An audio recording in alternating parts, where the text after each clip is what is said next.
Chers auditeurs, chères auditrices, la radio des Sans-Voix a choisi aujourd'hui de vous faire écouter les portraits de 4 femmes qui ont toutes reçu le prix Nobel de la paix. Toutes d'origines différentes, elles sont la fierté de leur pays. Nous allons tout d'abord vous parler d'Ellen Johnson Sirleaf. Née le 29 octobre 1938 à Monrovia, au Liberia, elle effectue ses études aux États-Unis. Après son baccalauréat, elle passe un diplôme d'économie, puis un master en administration publique à Harvard.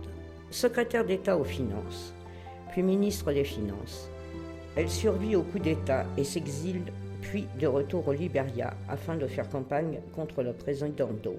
Elle est alors arrêtée et condamnée à 10 ans de prison, mais peut quitter le pays peu de temps après. Elle retourne aux États-Unis et travaille comme économiste pour la Banque mondiale et dirige le programme des Nations Unies pour le développement africain. Elle est élue présidente de la République le 23 novembre 2005. Ellen Johnson Sirleaf est entre autres présidente de la Commission Vérité et de Réconciliation libérienne. En 2011, elle est récipiendaire du prix Nobel de la paix avec Tawakkol Karman et Lemak Bowie et est réélue à la tête de son pays. En 2012, elle est promue au grade de Grand Croix de la Légion d'honneur par François Hollande. Elle est la première femme élue au suffrage universel d'un État africain. Nous allons maintenant vous parler de Lemak Bowie.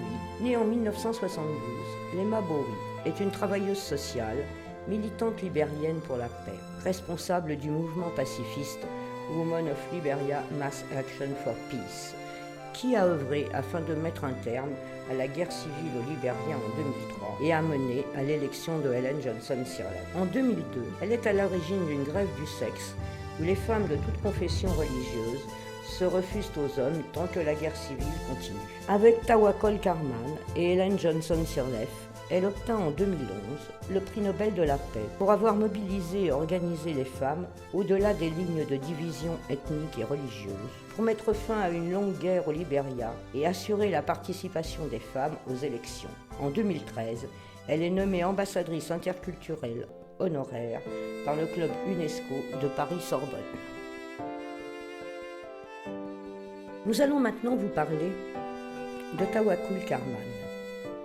Née en 1979 au Yémen, Tawakkol Karman est une militante engagée dans la défense des droits des femmes, qui a créé en 2005 le groupe de défense des droits humains. Femmes journalistes s'enchaînent afin de défendre avant tout la liberté de pensée et d'expression. Elle fut menacée par les autorités suite à son désir de créer une radio et un journal, et reçut une interdiction par le ministère de l'Information. De 2007 à 2010, elle participe à des manifestations.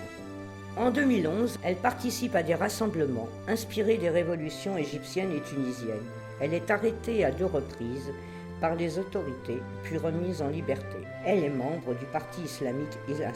En 2011, elle reçut le prix Nobel de la paix, conjointement avec les Libériennes Ellen Johnson et Lemak Bowie. Elle fut l'une des femmes les plus jeunes à recevoir le prix Nobel de la paix.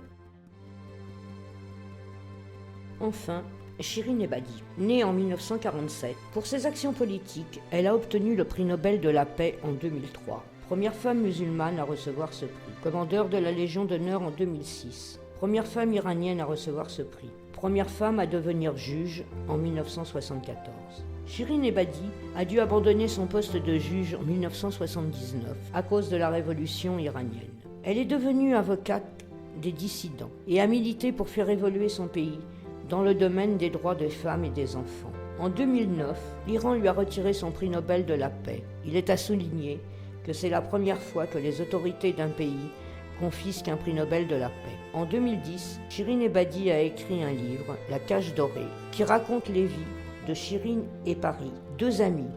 Shirin, la narratrice du récit, raconte le parcours des 3 frères de Paris et celui de Paris elle-même.